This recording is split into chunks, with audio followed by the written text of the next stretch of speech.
സ്കൂളിൽ നമ്മൾ പഠിച്ച the biggest science lie everything you know about your tongue is completely wrong. Remember the tongue map. നാവിന്റെ ഏറ്റവും ടിപ്പിൽ സ്വീറ്റ്, അതുപോലെ തന്നെ പുറകിൽ ബിറ്റർ. ഗൈസ്, ഇതൊരു 100-year old മിത്താണ്. 1901 ഒരു ജർമ്മൻ സ്റ്റഡിയെ റോങ്ലി ട്രാൻസ്ലേറ്റ് ചെയ്തതാണ് ഈ പ്രശ്നത്തിന് കാരണം. മൈനർ സെൻസിറ്റിവിറ്റി ഡിഫറൻസിനെ അവർ അബ്സല്യൂട്ട് ടേസ്റ്റ് സോൺസ് ആക്കി മാറ്റി. അങ്ങനെയാണെങ്കിൽ ഇതിന് പിന്നിലുള്ള സയന്റിഫിക് റിയാലിറ്റി എന്താണ്? നിങ്ങളുടെ നാവിലെ ഓരോ ടേസ്റ്റ് ബഡ്സിനും സ്വീറ്റ്, സോൾട്ടി, ബിറ്റർ, സോറി, അതുപോലെ തന്നെ ഉമാമി, ഇങ്ങനെയുള്ള 5 ഡിഫറെൻ്റ് ആയിട്ടുള്ള ഈ ഒരു ടേസ്റ്റുകളെയും സെൻസ് ചെയ്യാൻ പറ്റും. അതിനർത്ഥം there are no specific zones.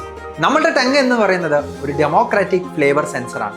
In fact real flavour എടുക്കുന്നത് ടേസ്റ്റും സ്മെല്ലും തലച്ചോറിൽ വെച്ചിട്ട് ഒരുമിച്ച് കമ്പൈൻ ചെയ്യുകയാണ്. So stop trying to taste things only on specific parts of your tongue. ഈ ഫേക്ക് മാപ്പ് ഇനിയും വിശ്വസിക്കുന്ന നിങ്ങളുടെ ഫ്രണ്ട്സിന് എന്താ ഈ വീഡിയോ ഷെയർ ചെയ്ത് കൊടുക്കാം. അതുപോലെ തന്നെ ഇതുപോലെയുള്ള ഇൻട്രസ്റ്റിംഗ് സയൻസ് ഫാക്ടിനായിട്ട് ചാനൽ സബ്സ്ക്രൈബ് ചെയ്യാനും ഫോളോ ചെയ്യാനും മറക്കണ്ട.